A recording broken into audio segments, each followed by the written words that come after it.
Countdown timer. I think I should change the routine. All right.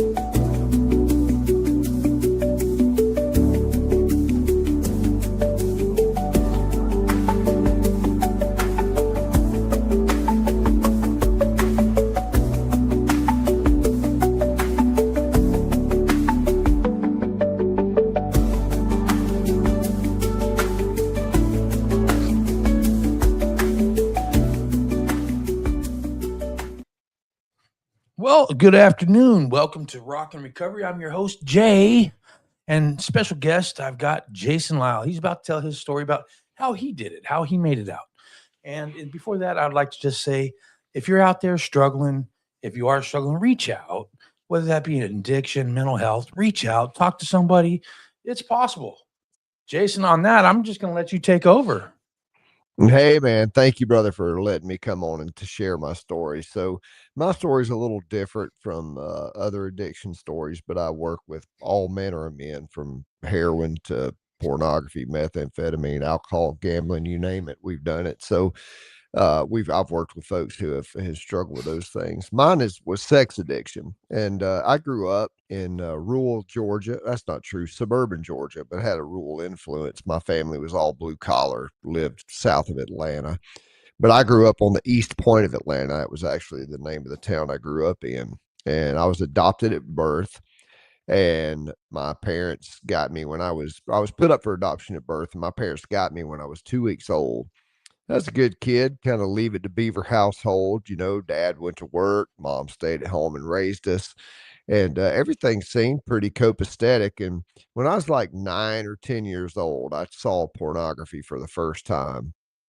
And I've heard people talk about, they took their first drink or they smoked weed for the first time or whatever that may be. And they'll say, man, it was at that moment, it just calmed the noise in my head. And, I had found the miracle thing. And that's kind of the way I felt about the sex and the female body. And so, I was also raised Southern Baptist, and as Baptist, we didn't really talk about that kind of stuff, and you just kind of swept it under the rug and were made to feel guilty or broken because you had questions around sexuality. So I rocked on into my teenage years, and I just had this infatuation with girls. And I mean, it's just like I could never get enough. And so that carried on into my adult years, and would have multiple girlfriends at a time and try to maintain all these different relationships. And in the meantime, still going to church and, very much a part of the youth group and Boy Scouts and all manner of things. And so at 19 years old, I got married. And looking back on that, I think I felt like that was the thing that would fix me. If I just had a steady, supply, I guess you could call it, that I would somehow be better. I would somehow be okay. And well, that didn't work. So, it wasn't long after I got married, I was, having different behaviors that certainly weren't conducive with a guy who's married. And then in 2003, I actually went into the ministry. And once again, I think I felt like, okay, well, getting married didn't fix me. So maybe God will fix me. And so I went into the ministry, went to seminary, the whole thing, planted a church. And it wasn't long again, man. It just started catching me again. And I had, like every good addict, I had deals I made with myself, things like I would never have sex with anybody in my church, or I would never, prey on women who were in my church, and never did.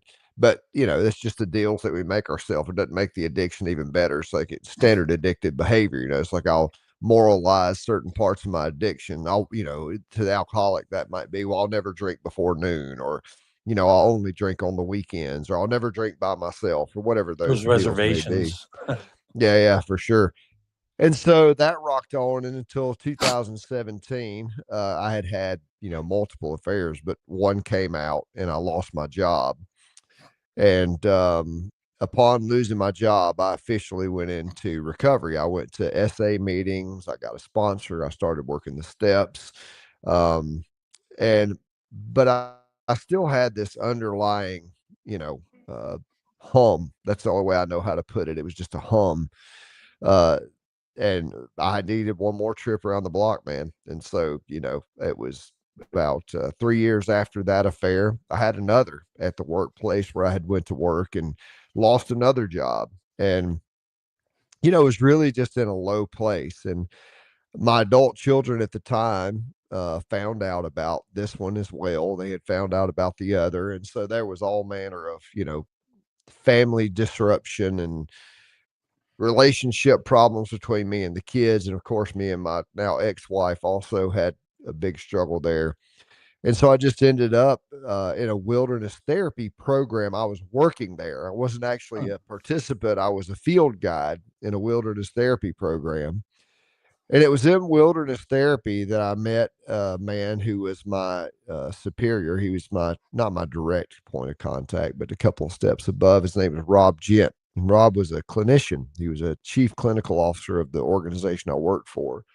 And Rob started introducing us as a group of field guides to nervous system work.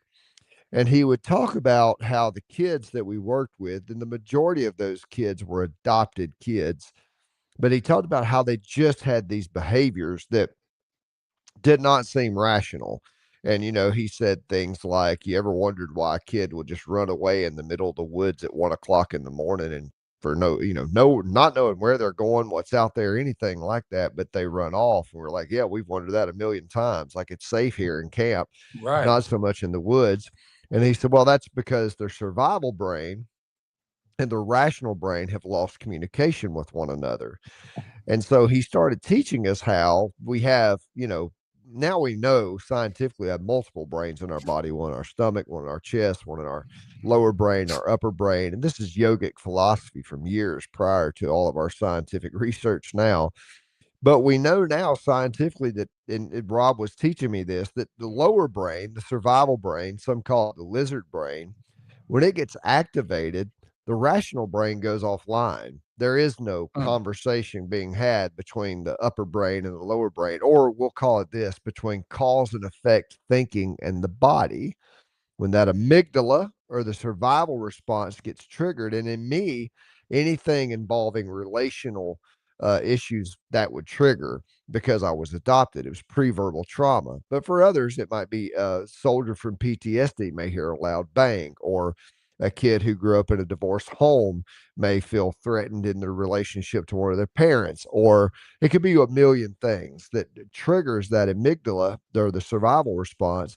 But once that happens, we lose ability to access cause and effect thinking. And So, so like, rational thinking goes out the window. So, whatever the prefrontal lobe cord, whatever that is, goes out. It just skips that.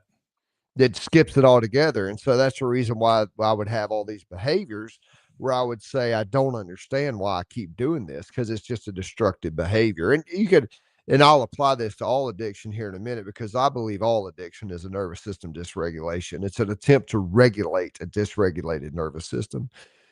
And so once all this came out, once again, my kids found out I was contemplating suicide. And, I mean, I had it planned and, knew exactly how I was going to do it. It was a very logical thought. It's like a dog that needed to be put down that just kept hurting people.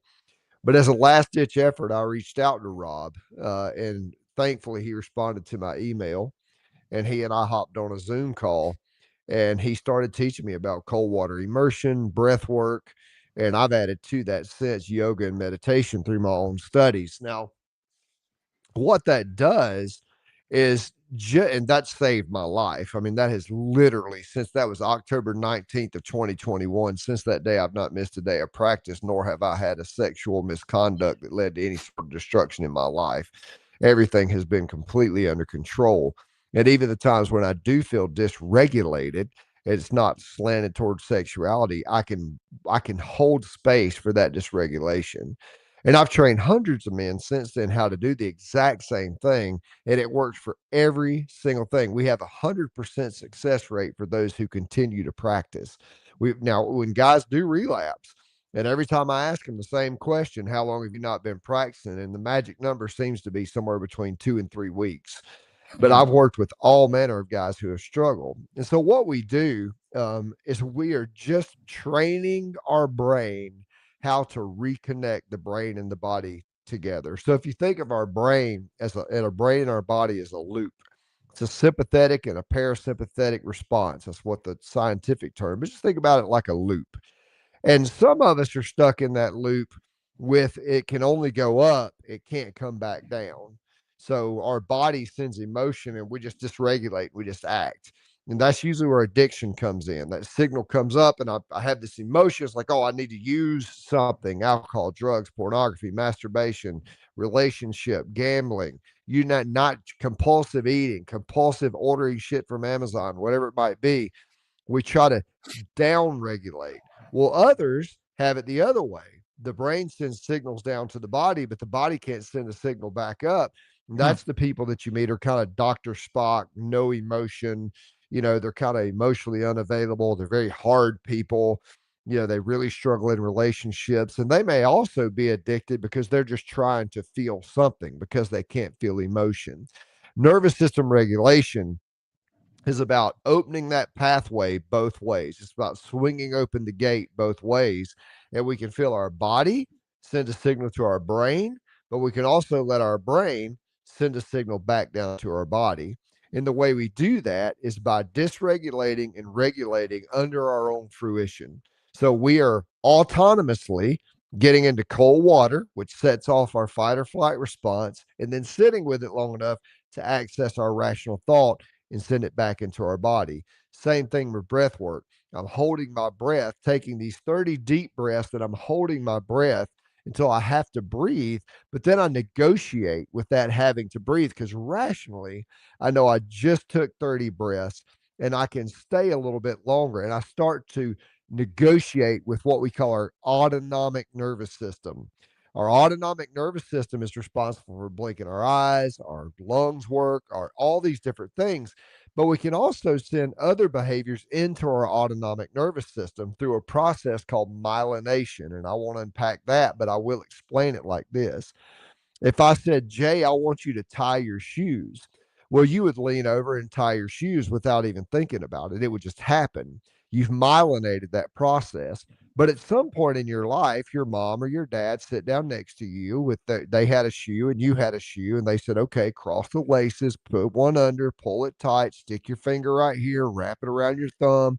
They showed you step by step, and you practiced that step by step process until you memorized it.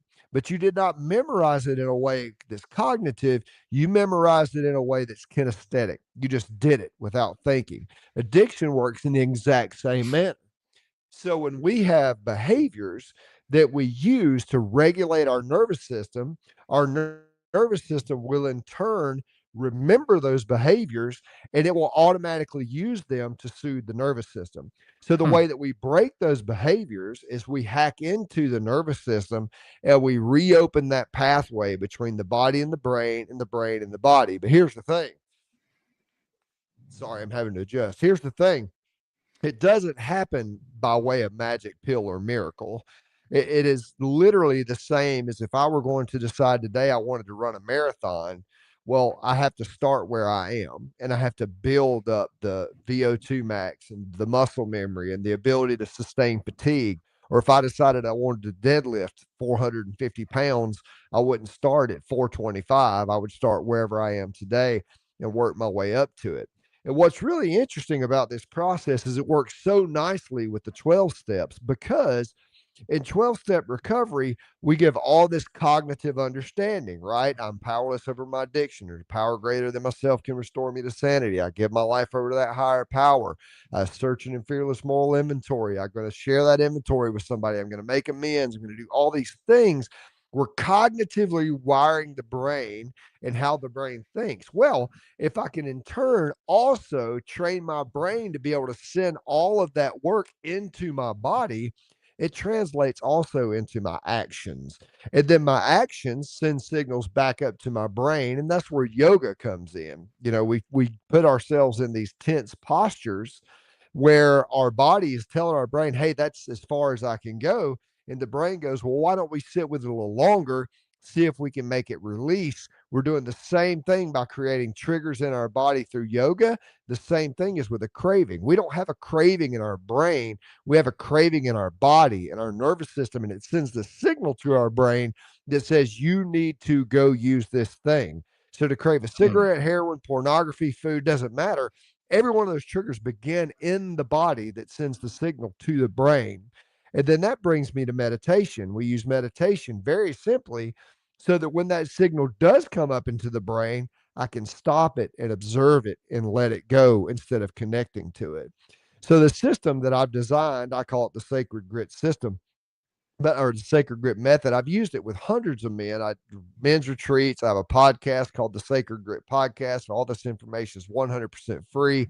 I do one-on-one coaching. I do all manner of things. But the important thing is not the money or the payment, Jay. The important thing is that people at least try some of this information for themselves.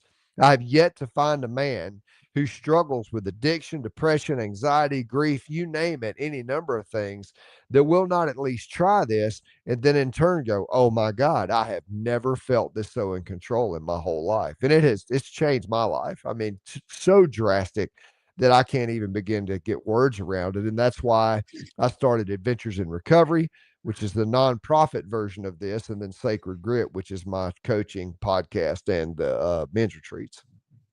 That's kind of fascinating because I do celebrate recovery myself, and even in the AA steps and the NA steps, it's all and celebrate recovery too. It's all steps to work on changing behaviors, Mm-hmm. and and they say it, just keep on coming back, just keep on coming back, just keep on coming back, like there's no end in sight because it's all these behaviors that you got to correct and there's no end.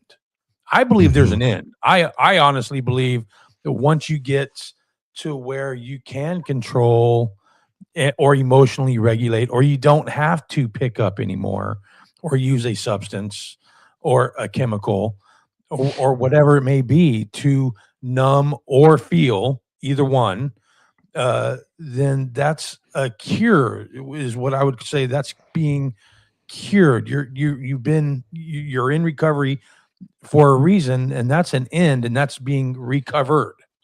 You know, Yeah. And recovery literally means you're recovering yourself. It's you're getting yourself back, you're taking your life back. And I think one of the problems and I'm glad you said that, in AA, NA, SA, Celebrate Recovery, therapy, all of these different modes of trying to help us, they tell us that we're going to be this way the rest of our life, which actually kind of gives us a reason to be this way the rest of our life. If somebody's looking at you going, once you're this, you'll always be this, well, then you're kind of behind the eight ball. But I found that, Jay, to not be necessarily true. I think that once we have been something, we've gotten ourselves addicted to it. I think we don't ever need to go back to that. We can never say, well, now I can just go back to being a casual drinker. I might just be a no, casual weed smoker. I we might know just we be, can't. yeah, I we just want know to be we a can't. casual meth user. Hey, Right, no, no, right. But it's you know, not who we are. And right. that's where I think it gets mixed up. We can be completely healed from this addiction. It doesn't have to follow us around to where we're 80 years old going, oh my God, I want to use meth today. I have to fight this tooth and nail. Yeah, We just end up in a place going, yeah, I'll never go back to meth because no. I can't. But it doesn't mean that I'm controlled by it. Right. See, I know I get allergic to things, because if I use them, I break out in cuffs, Yeah. and I know this about myself. So guess what? I'm just not going to do it. Yet, when I do feel the urge, if I have ever felt the urge, I've got the tools, the phone numbers, Yeah. the community, the people around me to contact in case of emergency, contact these people and they're there for me, just like I am 100%. for others, in case of emergency, in case of potential relapse, in case of whatever else. Here's these numbers, here's these tools, here's, uh, you know, the equipment necessary to not go the distance, just to 100%. make it Yeah. the next day. Yeah, yeah, to make it through this moment. My partner, she says all the time, she's a recovering alcoholic. And she said, people would say, if I could just make it to, the next day sober or make it through. And she said, I would think if I could just make it through the next minute, if I could just get through the next minute sober, then I can worry about the one after that. And then that turned into, okay, my goal today is to go to bed sober tonight. And that turned into, well, my goal today is to go to bed tomorrow sober. It's like that keeps moving, but the goal is that we're moving toward better. We're not moving toward more being able to tolerate ourselves more. Sometimes that's what it's made to feel like. Well, we're going to teach you how to live with this infirmity. That's not what we're trying to do. I'm trying to teach people how to be alive and Yeah. not have an infirmity. They may And have a enjoy they may life have a again. propensity. That's right, man. Recovery is not about being miserable, addicted. It's about being happy and knowing that there's things in your life that you don't need to be around, and that's okay. You don't need them anymore, and that is a beautiful thing to find. For me, I was able to stay sober for a long time. Since I've gotten sober, I can stay sober. I can stay Mhm. sober. That's the easy part. Yeah. The actual staying sober, I can do because I know that there's no other choice. I know what happens if I don't. You know, Mhm. so me being the survival instincts that I've got, I can stay sober. You know, I just got tired of sitting there not enjoying things anymore. Isolation is a great way to stay sober. Yeah. If you're not very happy, you can act happy.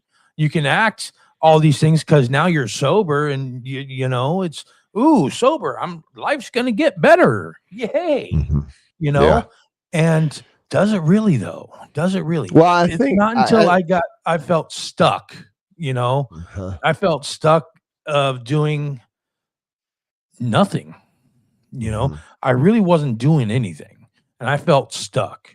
And that's what got me into Celebrate Recovery and what I feel is recovery. Mhm. Yeah, sobriety is not toleration. Yeah. I think we look at sobriety and we think, well, if I'm sober, at least I can tolerate life.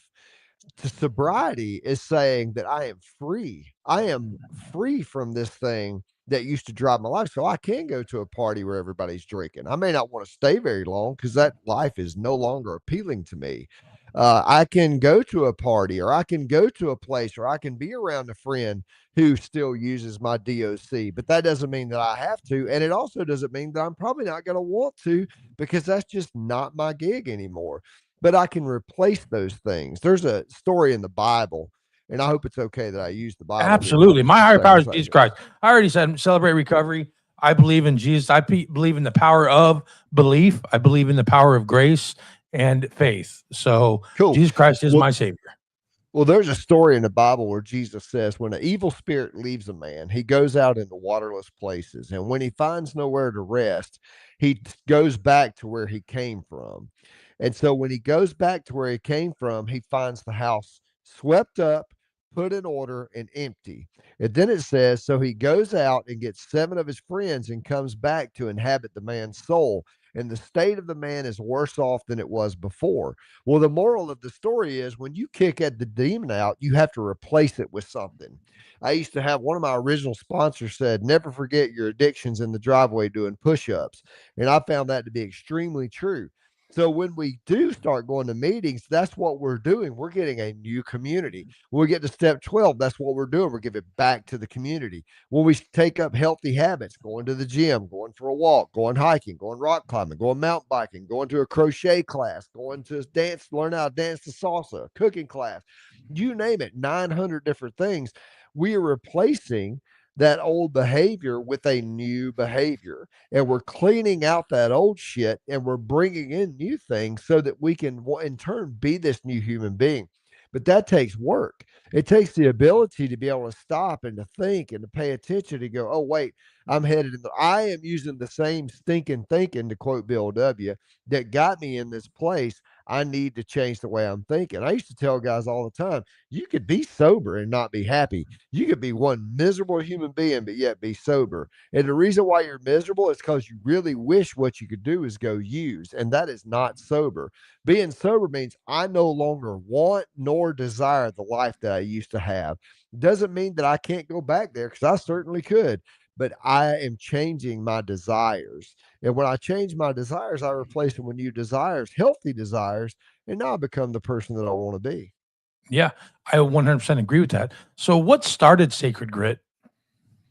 So Sacred Grit started, we had Adventures in Recovery. Me and my friend Chuck Swinson started it. And the Adventures in Recovery is a free backpacking adventure program. We go out on 2 backpacking trips a year where we take guys out in the woods, teach all these same practices that I teach. We do once a month, we do adventure, different adventures. Last month, we went rock climbing. This month, we're having a backpacking trip this coming weekend. Next month, we're going fly fishing. We're going to hike 14,000 foot peaks in Colorado. We're doing all manner of things, and it's a free community. Anybody can join, and That's all the awesome. men that belong to this community are doing some version of these practices. So we have Zoom meetings twice a month, and they're centered up around cold water, meditation, yoga, breath work. So it's a mentoring community. And out of that, I found a need that even though I was teaching guys these practices, they needed somebody to coach them a little bit further along the way. And in order to be coached effectively, I found that they need to have skin in the game. So they need to have a payment that they make. And so I created a structure to where they can come on a workshop, which is a very inexpensive way to get all the tools they need. They can come on a retreat, which is a little bit more expensive tool, or they can hire me one on one, and I called that Sacred Grit. It's my own business. It's a for-profit, not a nonprofit. And then Adventures in Recovery is the nonprofit version of the very same thing. So, I'm originally from Colorado. So, you want to talk about 14ers and good good hiking spots. I mean, I've been on a few of those 14ers. I've had, Yeah. a state funded vacation tour of Colorado. But there's so much good things in Colorado, scenery, mountains, and they're different from mountains here in the East Coast. Oh yeah. These are like little hills, and when people don't understand when I say these are hills compared to the Rockies, and Mm-hmm. they're like, "Oh no, we got mountains." It's hills. Yeah. Yeah, Very different. Yeah. very Very different. different environment. Yeah, for sure. You I spent know, a good bit of time in Colorado. so can you give me a quick example of the work that you do, like the breath work, or uh, somebody whoever's watching could take away? Well, so the breath work is Tumo breathing made popular by Wim Hof. And Wim Hof kind of took it on as his mantra or his method, but really it's 3,000 years old. It's called Tumo breathing, Tummo. And the way Tumo breathing works is you take 30 deep breaths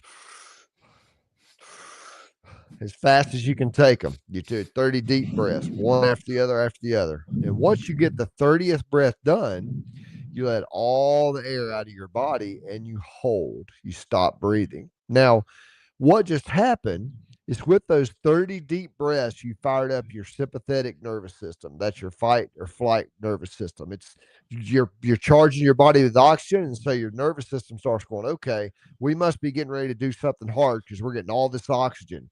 Well, then you let all that air out and you activate your parasympathetic nervous system. You come to a calm state. While you're holding, you're at complete peace until eventually your autonomic nervous system goes, hey, man, we got to breathe. And you at that moment can go, I just took 30 deep breaths. I can wait just a little bit longer. And usually the autonomic nervous system goes, okay, that's fair. Then a second or so goes by, and then the nervous system goes, hey, man, we've got to breathe. Once again, you just bring into that rational thought, maybe, but let's just see if we can stay a little longer. And what you're doing is you're negotiating with a primal impulse, but your addiction has literally wired itself as a primal impulse. So if we start learning how to control the most basic primal impulse, then we're starting to train that nervous system. But eventually, the nervous system wins, right? And you have to breathe. And so when you do, you take a huge breath and hold that for 15 seconds. Now, the reason why we do that is we're once again training that autonomic nervous system that it will be okay. We're rewarding it with what it wanted. We wanted that breath. Now, the weird thing about this, Jay, is after 3 rounds, on the first round, most guys can hold their breath somewhere between 30 and 45 seconds. The second round, they'll make it somewhere between a minute and a minute 15. And by Wow. rounds 3 or 4, they're holding their breath upwards of 2 minutes. And some Wow. guys that have been as far as 7 or 8 rounds will get up to 3.5 to 4 minutes of holding their breath because their autonomic nervous system is starting to recognize that it can be safe in and of itself. And we're charging the body with oxygen and all those things that go along with it. So it's a very beautiful process. It's a very basic tool that people can use. And right now, I'm working on a course that I'll be putting on school before long that'll teach all 4 disciplines of the sacred grip method of yoga, meditation, breath work, and cold water immersion, along with 5 minute free fall journaling, which, we could talk about if you want. But all these things work together to give us a very basic foundation of how we can find rational thought in the midst of dysregulation and allow ourselves to recover and to find our true self and listen to that voice and not the lies that we've told ourselves for all these years of being addicted. That's very interesting, and I'd love to talk about that some more. I can't wait to see the school community. Uh, what is free fall journaling? Well, so when I have them finish their practice, I'll have them grab their journal, set a timer for 5 minutes, and just start writing. You don't Hmm. think, you don't try to think, you don't try to control your punctuation or your grammar you just write. And for 5 minutes, just write and just let the words come out. And what that's doing is that is giving that voice inside of you a bit of a voice. So you're able to almost, I tell my guys to have a conversation with yourself. You see what's really inside of you because it just starts coming out from your nervous system. It comes out from a subconscious level. And so it's just free fall writing it. You just don't try to do anything. You're not trying to write. You're not trying to come up with a subject. You just start writing and let it come out. So that's free fall writing. Basically, putting the thoughts in your head down on paper. That's exactly right. As fast as they can come out. Yep. Wow. I've done that. Some of the times it's gibberish. Sometimes it's a lot of Sure. questions like, "Why'd you write that?" I don't know why I wrote that. You know. Yeah. So I was curious if that's what it was. I kind of Yeah. had a feeling it was, but And guys that I work with, we use that to collect data. So they might have reoccurring themes inside of their free fall journaling. What I do is I do a 12-week program with men, and they meet me once a week. I give them all the text and email support they need, but we meet over Zoom once a week. But they have a morning and an evening form they fill out, and it has a lot of ways to grab data points. And then they free fall right every day. And so we just look for trends. We start looking for keywords that they're using, and that gives them awareness around, okay, where am I being triggered? How am I being triggered? What are the things that make me want to run to my addiction? How can I head that off at the past? What happened at this moment when I actually did the thing that I didn't want to do? What led up to that? What was I feeling? And so we start uncovering more all these things. analyzing the situations. Exactly, collecting data and analyzing the data. 100%. Yep. And I've seen it that works. I know it does because I've analyzed myself a lot of times. I'm like, geez, I can see trends. It's like, Sure. amazing. Especially when you Hmm. go back and read your journals and what you were thinking at certain times. You see that the days 1 through 10. If I'm having a 10 day, that's a good day. 1 day's bad day, and you're Yeah. numbering your days, and you see the trends on your bad days, and you're thinking, because I get a lot of the suicidal ideations, thoughts still, Sure.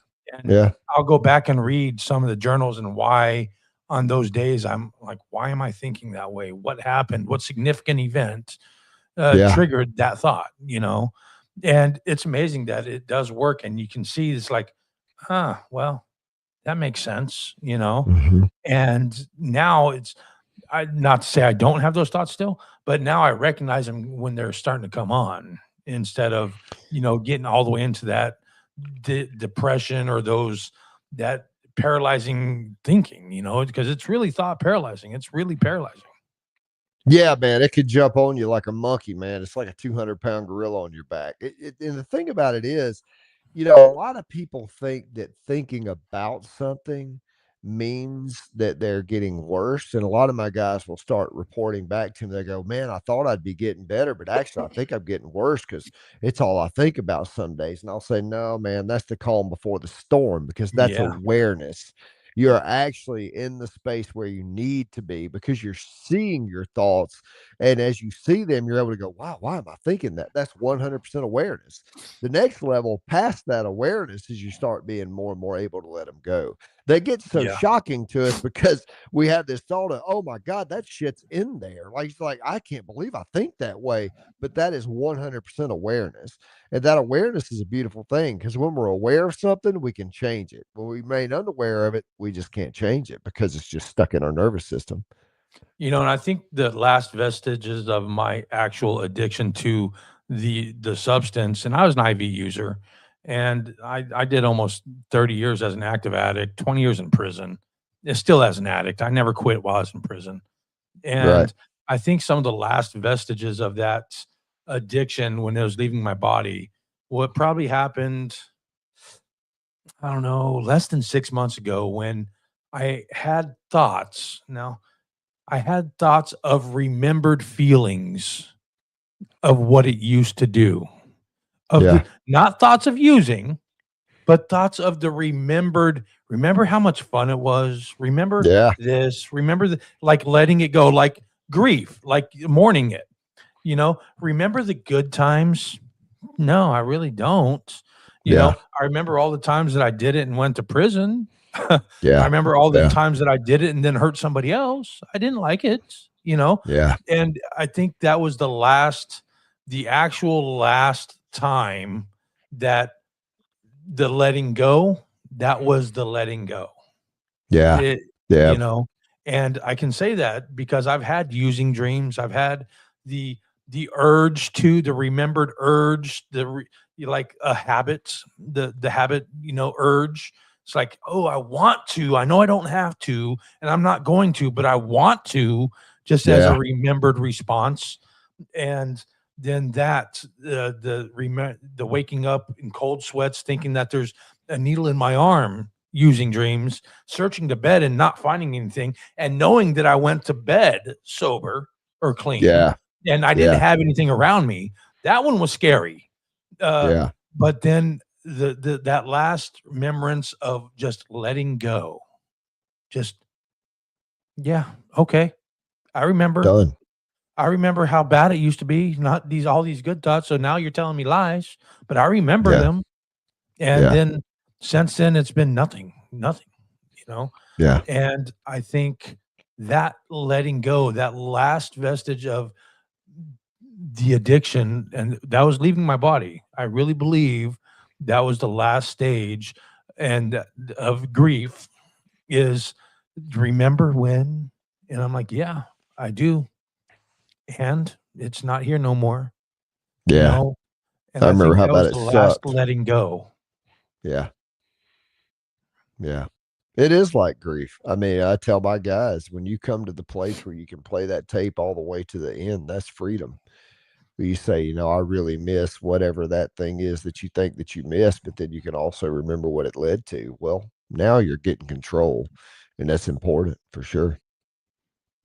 If there's anybody out here, Jason, give me tell people where they can find you and where your websites, whatever else. Yeah, man. They can go to thesacredgrit.com, and that is where they will find all manner of my retreats, coaching, and they can also go to the podcast there. My podcast, it's a solo podcast. I do 2 episodes a week, and every episode I talk about some facet of nervous system regulation and how to get control of your nervous system.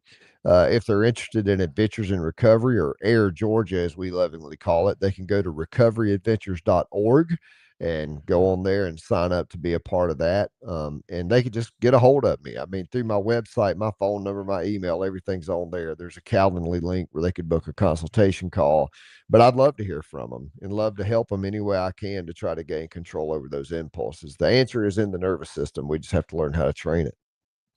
And what's one last thing you want anybody to take away if somebody's listening out there struggling or just wants to know more? What's something you would tell them? What do you want them to take away from this?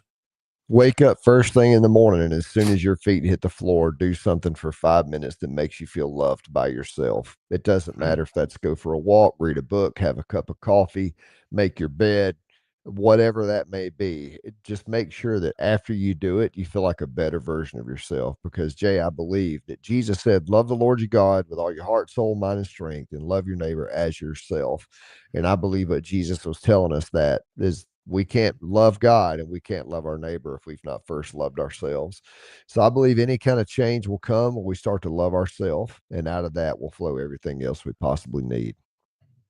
I believe in that also. Thank you for coming on the show. I really appreciate you taking your Thanks time for out of your having me. day. Check out Sacred Hearts. Check out or Sacred Grit, Sacred Heart, Sacred Grit. Check out the adventures, Air Georgia. Check it out. And if you're listening out there, check it out.